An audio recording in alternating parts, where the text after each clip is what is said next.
Magandang araw, no? Higit sa ating dakilang Diyos Ama at sa inyong lahat ng mga kabayan. Mga kabayan, no, bigyan lang po natin ng pansin, no? Ito yung sinasabi ng ibang sikta, no, na ang Suryano daw, no, ay isang bubo na mga ngaral, no, mga kabayan. At saka napanood ko ito mga kabayan, no, talagang kinansakansawan po ito ni si Suryano, no, na walang walang natutunang aral yung kanyang mga tinuturuan, no, sa Biblia, no, at saka siya po yung bubong mga aral at saka nagkakontra-kontra po ang aral nito, no, ang sinasabi nila, no. Ngunit ang sinasabi ng ama rito ay hindi ito nagkakontrahan ang aral ni Suryano, kundi ito po ay talagang katotohanan ito na walang kontrahan ang kanyang aral, kundi sa matatalino at marunong po ito po ay ang pagkaunawa nila sa aral ni Suryano ay nagkakontrahan po, no? Sinasabi ng ama hindi nagkakontrahan ang aral ni Suryano. Ngunit hindi po ito pinaunawa ng ama sa mga matatalino at marurunong ang mga aral ni Suryano, no? Ang pagkaalam nila ito nagkakontrahan po ang aral ni Suryano, no? Dahil po ito sa sa kanilang katalinuhan at karunungan, no? Hindi ito pinagkaloob ng Diyos Ama ang karunungan ng Diyos Ama sa mga matatalino at marunong. Tama po, sinasabi yung bubo si Suryano dahil wala po talaga itong aral si Suryano. Pero siya po ang pinagkalooban ng ama ng tamang aral. Ito po yung masabi ko sa inyo, no? Kasi po kung pag-usapan po ninyo ay Biblia, no? Ay ang katotohanan po si Suryano, lahat po sa Biblia pinapaliwalaan niya. Ayun po ang katotohanan. Si Suryano po ay isang taong tunay na totoong sa Diyos, no? Hindi siya po isang taong sinungaling, siya po ay totoong tao. Lahat po na sa Biblia, makasinungalingan man yan, hindi totoo yan at totoo, yan po ay pinaniwalaan ni Suryano, no? Hindi po yan tulad ng ibang sikta mga kabayan na kung saan yung pabor sa kanila, yun lang po yung pinaniwalaan nila. Kaya ito po ang pagkabulag nila sa Biblia, no?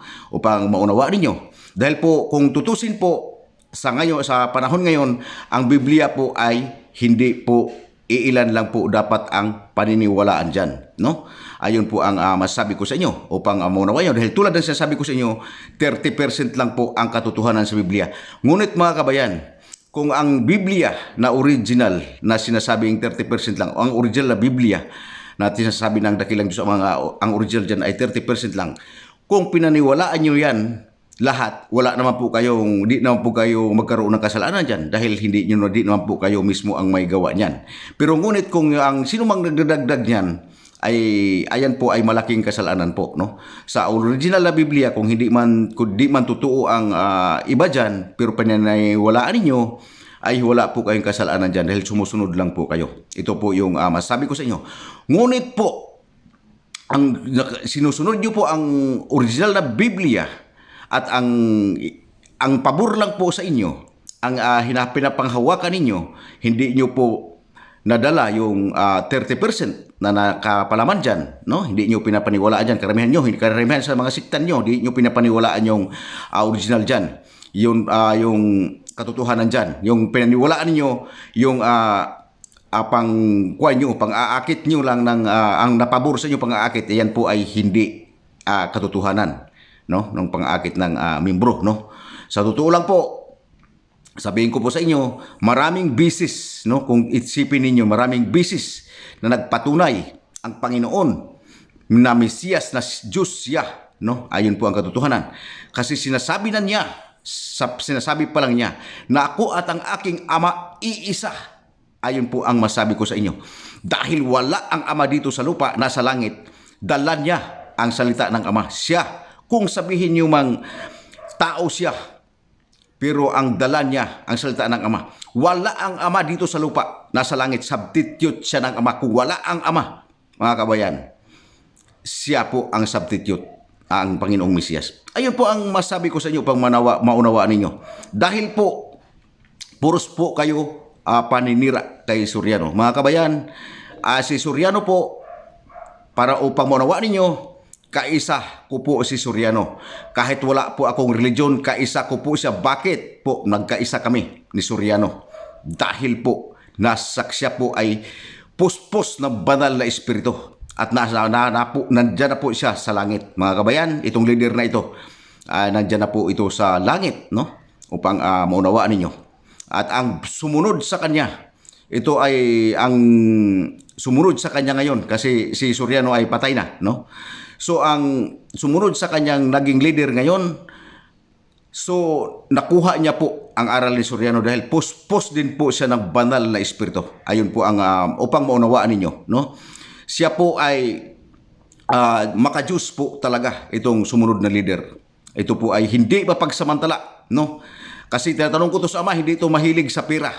Hindi ito mahilig sa abuloy, itong nakapumalit kay Soriano. Ito po yung masabi ko sa inyo upang maunawaan ninyo. Siya po ay tunay po na leader ang pumalit ni Soriano ngayon dahil tinitingnan ko, hindi kuman ito, nakikita ang personal nito, kahit anino nitong tao na to ni pumalit kay Soriano. Pero ngunit po, nakikita ko ang puso nito, no? Upang maunawaan ninyo. Nakikita ko ang puso nito na puspos ito ng banal na espiritu. Nandiyan sa kanya ang dakilang Diyos Ama at ang Panginoong Mesyas at ang banal na espiritu. So ito lang po yung masabi ko sa inyo pang maunawaan ninyo na ito pong si Soriano po ay hindi po ito piki. Ito po yung tunay na mga ngaral, no? Ngunit kung sa mga tatalino po, inuulit ko, sinasabi nyo nagkukontrahan yung aral ni Soriano, sa pangunawa po ninyo yan nagkakontrahan dahil po kayo ay binubulag ni Satanas at hindi yan pinaunawa sa inyo ng dakilang Diyos Ama, ang aral ni Soriano. Ayan po ang katotohanan dahil hindi yan pinagkaloob sa matatalino at marurunong ang karunungan ng dakilang Diyos Ama upang maunawaan ninyo, no? Yun po ang masabi ko sa inyo o naihayag ko po sa inyo ang katotohanan na si Soriano po at ang kanyang mga po ang pumalit sa kanya ngayon po ay talagang totoong sa Diyos. Yun po ang masabi ko sa inyo. Itong mga pag-usapan po rin po natin itong Adventista, mga kababayan sa Adventista, ilan lang po sa inyo po talaga ang may banal na espiritu, no? At ang dakilang Diyos. Pero ano po rin po, wag nyo pong anuhin po mga kabayan, ito po ay sa Adventista, ito po ay yung masabi ko sa inyo, kayo po ay mahilig sa pera, no? Kaya iilan lang sa inyo ang mayroong banal na espiritu. Ito po yung masabi ko sa inyo. Ngunit yung leader nyo po, yung asawa ni Ellen G. White, sabihin ko po sa inyo, ay hindi po yan ang tinuro niya, yung mahilig sa pera. Ayun po ang masabi ko sa inyo. Kundi po ang katotohanan, kaligtasan po ang itinuturo ng asawa ni Ellen G. White. Ngunit si Ellen G. White po dito ang spokesman, tagapagsalita. Ito po, masabi ko po sa inyo, may nababasa ako na 3 ang sugo ko, no? Nababasa ko sa comment ng debate sa debate diyan, no? Na 3 po daw ang sugo ko, no? Ngunit namatay na lahat, tinabunan na ng lupa, kinain na daw ng lupa. Ito po yung masabi ko sa inyo, wala po akong sugo ni isa, no? Dahil anong karapatan ko magkaroon ng sugo, magkaroon ng sugo, anong karapatan ko magsugo, no? Tao ako, mas matalino sila at mas makapangyarihan sila sa akin. Anong karapatan ko susuguin sila? Ito po ay sinasabi ng Ama na ito po mga tao nito, ito po ay sugo, no? At sinasabing ibong mandaragit na sa tupad to kay Soriano at sa asawa ni Ellen G. White. Yan po ang masabi ko sa inyo, mga kababayan. Yan po ang katotohanan, no? Hindi po sabihin niyo na ako po ang naglagay ng sugo, ng 3 sugo ito na nilamon na ng lupa. Sinasabi ninyo, natural, mamamatay ang tao, anak na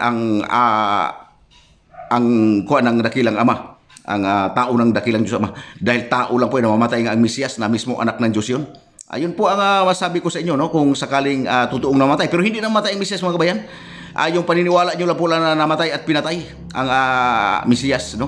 Hindi po totoong namatayan. Kasi sinasabi ng Ama, kailanman hindi namatay ang kanyang anak. Kahit ang Kristo hindi namatay. Dahil sa pagtubos kasalanan ito. Dahil wala pa, hindi pa natubos. Wala pa pagtubos ang libutang ito. Pagtubos at pagliligtas, isang salita lang po yan. Upang munawaan ninyo.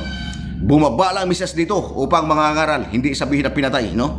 Itong malaking kasinungalingan ang nagpapaano nito na pinatay ang Mesiyas. Malaking kasinungalingan ito. Ito yung napakalaking kasinungalingan na pinatay ang Mesiyas at ang Kristo upang matubos ang sanlibutan ito. Ito yung malaking kasinungalingan dahil sinasabi ng Ama, hindi talaga kailanman hindi na mamatay ang Kristo at ang Mesiyas, no, sa mundong ito. Ayon ang sinasabi ng dakilang Diyos Ama, no? Ito yung malaking kasinungalingan sa Biblia upang maunawaan ninyo, no? So, mga kabayan, ako po ay nanawagan sa MCGI, no, sa leader ng MCGI na kung maaari po, no, sana po magpangita tayo, no? Sana po magpangita tayo upang maituro ko po sa iyo, no, ang bautismo sa banal na Espiritu at sa apoy upang ang lahat ng membro mo ay sigurado pong maliligtas, no? Ayun po ang masabi ko sa inyo upang maunawa ninyo.